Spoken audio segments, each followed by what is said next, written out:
I think I'm going to do a little, I was going to say mental health series. It's not really a mental health series, but kind of just like little short episodes on things that I think would help people, because there are things that I wish someone had spoken about when I was younger. And this one is going to be about obsessive compulsive disorder, otherwise known as OCD.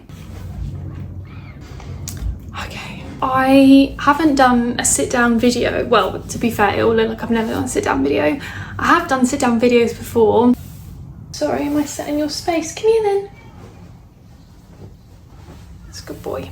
I never really talk about it on kind of any really of my platforms apart from my TikTok I made especially to talk about this, my OCD. If my mum and my sister didn't have it as well, I would have no clue what it was and I would genuinely feel insane. I get so many questions about it on my kind of like OCD predominant TikTok, and I thought it would be a really nice thing to just do a sit down video and just talk about it more in detail. And then if anyone has it, or they have a family member with it, or a friend, or they're just curious about it in general, I'm hoping that this will kind of answer any questions and normalize it, because it's so common and it's completely invisible. Like, you would never know to look at someone if they have it or not, and it can be so freaking debilitating. So, oh, this fucking car. Are they actually joking? Okay, sick. OCD stands for obsessive compulsive disorder, and it's something that I have had since, well, I've had it in primary school. I'm not sure the exact age, but I think it was probably about year 3. I don't know how old that is, maybe like 7 or 8 or 9, but I knew that I had it from a really, really young age. And obviously at the time I had no clue what it was. The only reason I knew that's what it was is because my mum has it. That's something that I think genetically I have been passed down, but I also think my brain would be predisposed to it even if it wasn't genetic, because I have other neurodivergent aspects to my brain, and I think a lot of the time one of those things goes hand in hand. So like autism, ADHD, I feel like once you've got one of them, it's more than likely that you have another one, and that was definitely the case for me. So I've had it from a really, really young age. Initially, when I first started to do these kind of patterns and behaviours, because the whole thing with OCD is that it's routines and it's rituals, and you're governed by fear, essentially. It started off with repetition. That's like the first thing that I can remember. So I touched things in groups of 3. So I would touch it with this hand, and then this hand again. I don't know why it was 3. Nothing about OCD is logical or rational, so I've got no idea why it was in 3s, but it was. And I remember thinking to myself, what the fuck am I doing? And as like a small child, obviously, this isn't making me upset, I've just got hay fever. Obviously, as a small child in primary school, you're very clearly the odd one out when you're doing these things, and I couldn't stop myself. To not do the action would make me feel so uncomfortable. You would feel like you were literally stuck in time until you did whatever action it was that your brain was telling you to do. So at the time, obviously when something feels that scary, you just do it. So that went on for a while. Obviously my mum noticed it pretty much straight away. So did my sister. So I was very fortunate to grow up in a family where it was known, and I didn't feel kind of ashamed or weird or anything like that. Well, at home I didn't, at school I did, but I was really, really fortunate in that aspect. And then the routines and rituals, they kind of lasted, sometimes it could be a few days, it could be a few weeks, or I remember some of them I've had for months and then they've turned into years. The one I have now, that's been going on for probably about 2 years, which I'll explain a bit later, but for me they kind of have their own era, basically. I did that for a while, and then I got really obsessed with making sure that kind of if I walked over something, like if I was just going on a walk, if I walked over like a bit of pavement, it didn't feel right, I'd have to go back and redo it. So it's a lot of repetitive movements, which again in public looks fucking weird, but there's not much.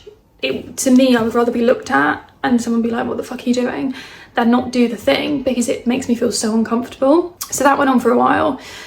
And bearing in mind at this point, it's very obvious that something is wrong. I knew what I was doing people at school don't understand what you're doing. Kids are mean, kids make fun, like it just is what it is. But I would rather have that than have not done the compulsion. This lasted all throughout secondary school. I went through multiple different rituals and obsessions and intrusive thoughts and literally everything you can think of. I had it really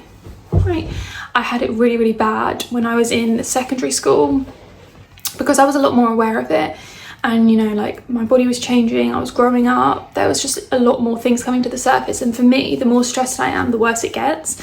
So if I'm under pressure or I'm really stressed, it's going to be fucking terrible. So for someone that has anxiety just right off the bat as a kid, anything that makes my anxiety worse makes my OCD worse. So it's just a vicious loop essentially. So that's really great. I remember especially when we had PE, which was a freaking nightmare for someone like me, because at one stage, I think probably about 14, 15, I couldn't dress myself. So my mum would wake us up in the morning, me and my sister, and every single thing that you do in daily life, brushing your teeth, having a shower, getting dressed, going to bed, eating, I had a ritual for every single thing. So by the time I'd even got to school, I was mentally and physically completely at my limit, because it takes so much out of you to do these constant rituals. So I would wake up and my mum would put my clothes on the bed ready to get dressed. I'd brush my teeth, I'd brush my hair, put a bit of makeup on, and I'd put my clothes on and it doesn't feel right, and I take them off and I put them on again, and I take them off and I put them on again. And obviously this goes on for a long time, so it got to a point where my mum just had to do it for me, and she was like, you're not allowed, like, don't take them off again, essentially. You literally have to tell someone, and I can't even describe the feeling of not doing an OCD compulsion. It feels torturous to not do it. So when I'm at home and I had someone to help me, I was all right, but I'd get to school and I'd go to PE, and obviously all the other girls are getting undressed, and I'm thinking, fuck, what do I do? I'm not going to tell anyone that this is my issue, but it's going to look weird if I put my trousers on, take them off, put them on. It's going to look really bizarre.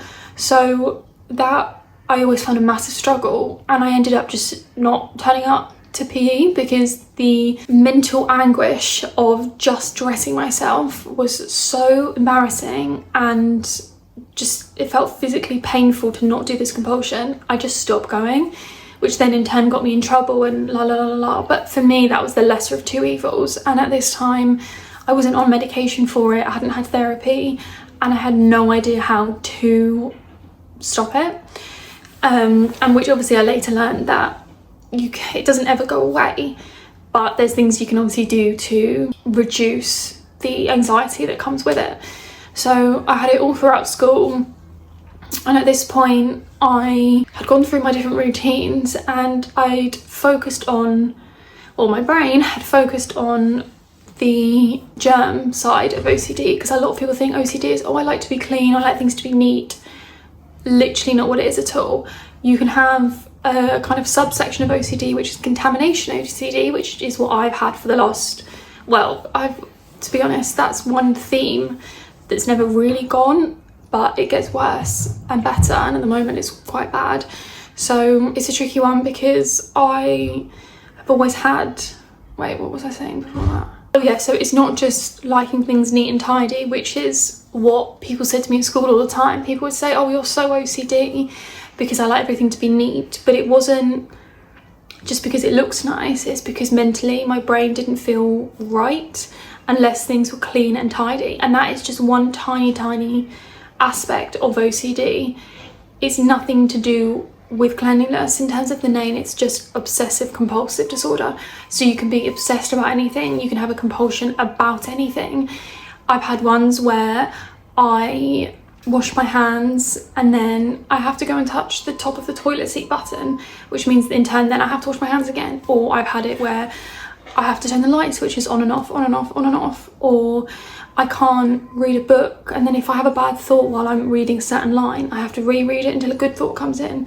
Like, it's completely nonsensical, which is why it's so frustrating, because you have to try your hardest not to do it. It feels so severe that what could happen if you don't do it, you just do it for the sake of it, which obviously in turn builds it up in your mind, and then it becomes harder to stop. So it's a completely vicious cycle. It's something that I have just accepted that I will always have.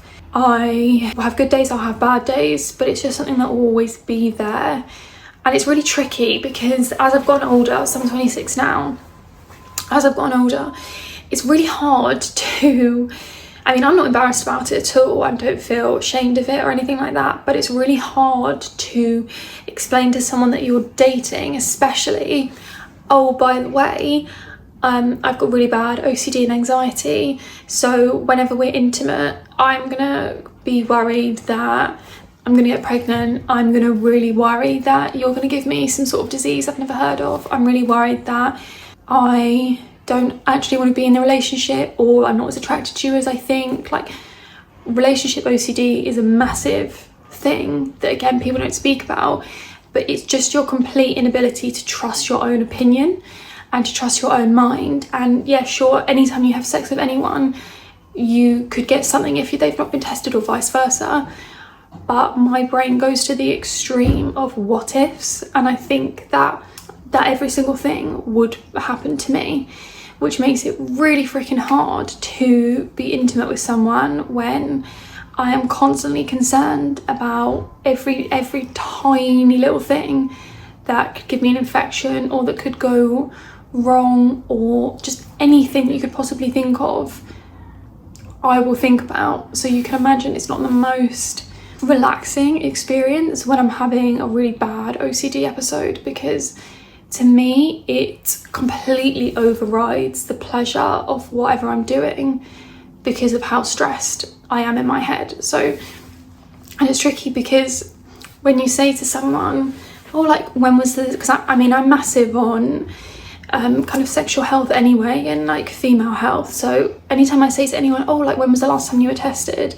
And they're like, oh, I don't have anything, I'm like clean. I'm like, okay, well, firstly, that's not how it works. And secondly, as a girl with OCD, my brain is now like, no, like, I literally am not gonna go anywhere near you. So it's really tricky to say to someone, hey, like, when were you last tested? Have you been tested for everything, not just like the 3 main things? When was the last time you did this? And it's so hard because it can feel almost insulting to the other person when you don't mean it like that at all. I just have to have reassurance. That's literally all it is for me. Like, I could know someone is like, okay, let's do it in a different scenario. For instance, I could open up a bottle of water and I'll say to my sister, did I just take the lid off, or was that already open?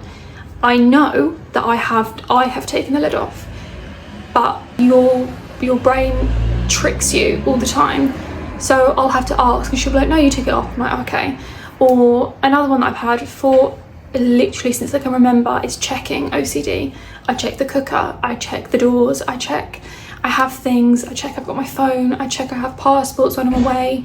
I will check everything. I can be looking at my oven and see that it's off. I'm literally looking at it, I know it's off. And yet still, I mean, well, I can see it's on. I know it's not, but my brain's like, it's on, it's on, it's on, there's gonna be a fire. There won't be. I can see it's off, but you don't trust yourself. It's so bizarre. I have it as well with candles. If I light a candle, I have to make sure over and over and over again that I've blown it out. I can be looking at the wick and it's out. I mean, well, it's on. It's obviously on. It isn't. Like, it's just the most bizarre thing.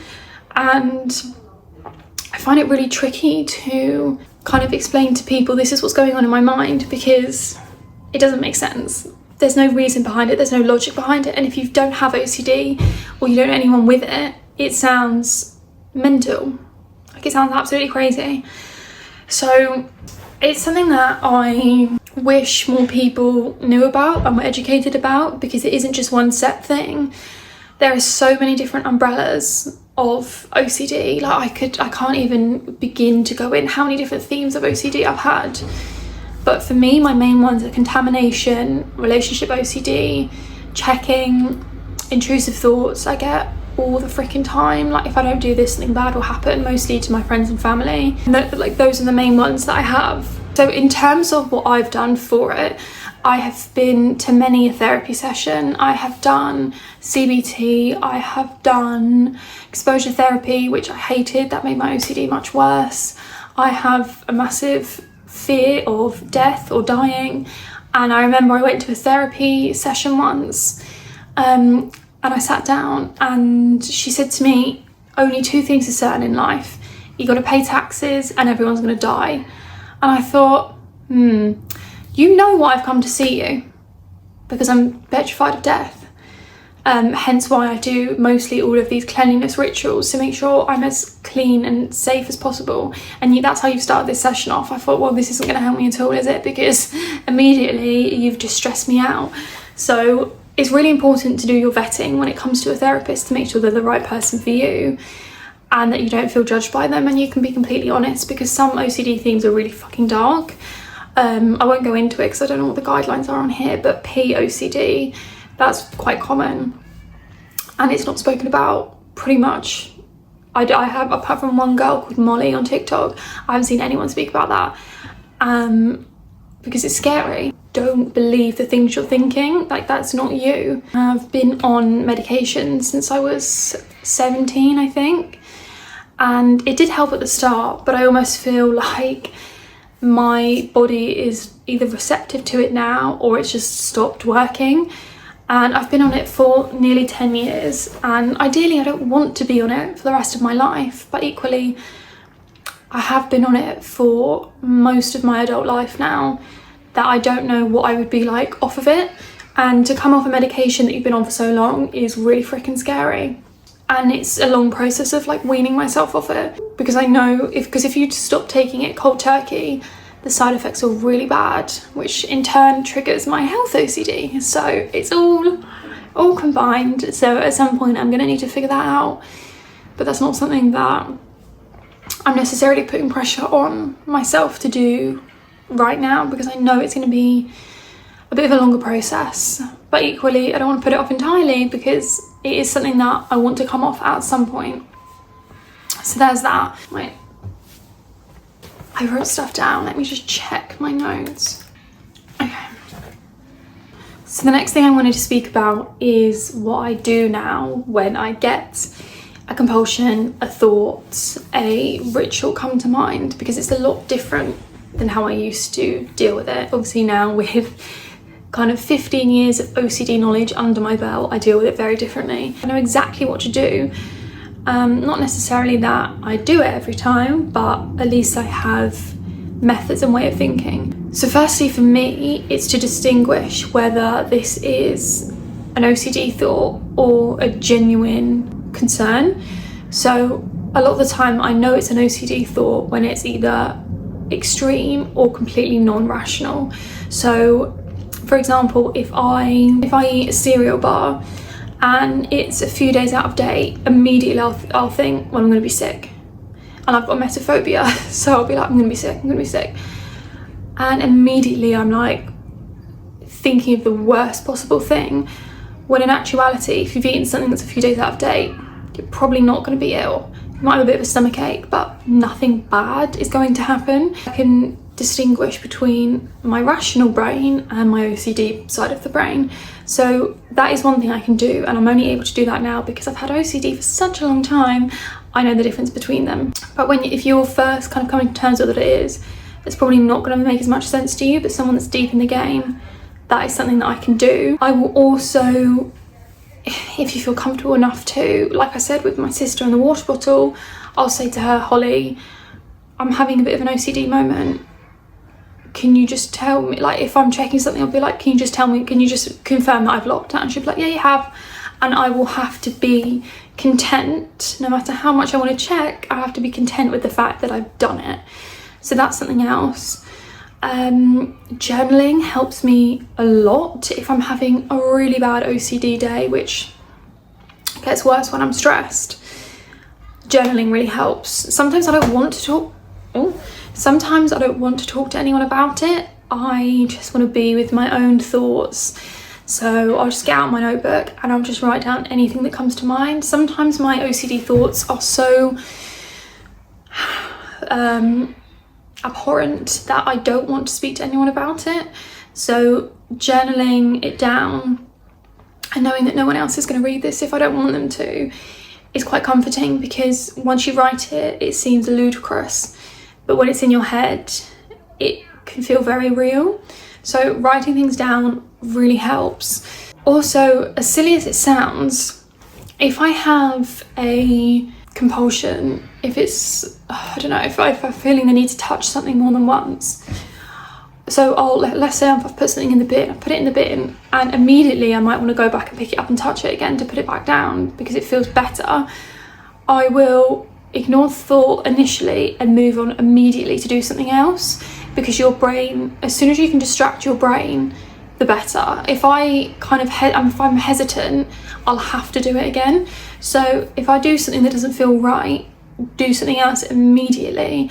And a lot of the time you'll feel uncomfortable, but you'll be distracted. And if I go off and start to unload the dishwasher, I'm already midst of another task now. So I'm like, oh, this is so stupid if I stop doing this to do this. So that can help. Depends obviously how extreme the intrusive thought is, the compulsion is, but a lot of the time that helps. And I think ultimately knowing that you're not a bad person, you don't have sick thoughts, you're not worthy of friendship or love or understanding or compassion, and it's something you can't help. No one chooses to have it. You can't help it. It is a disorder, like anything else. Just because you can't see someone has it doesn't mean that it's any different. So I think just giving yourself a lot of grace and a lot of love, and I know I've beaten myself up for a long freaking time over the thoughts that I had. You don't want it to happen. It's your brain. You can't, it's not something that you can willingly control.